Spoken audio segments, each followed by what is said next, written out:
ፉአድን አይታችሁታል? ቆይ አንቺ ግን እስከመቼ ነው የማይወድሽን ሰው ምን ለምኘው? እውነቱን እኮ ነው። በቃ ተይው። ምን አገባችሁ? አሁን ልጁ የት ነው ያለው? ይውዛ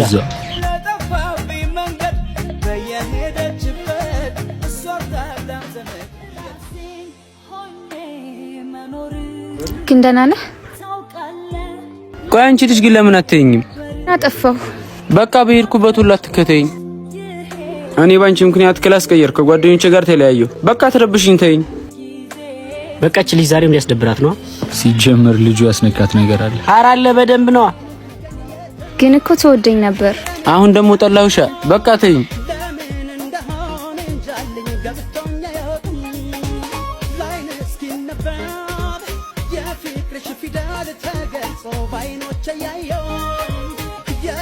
يا هل وتشفي ترى شالكم يقرأ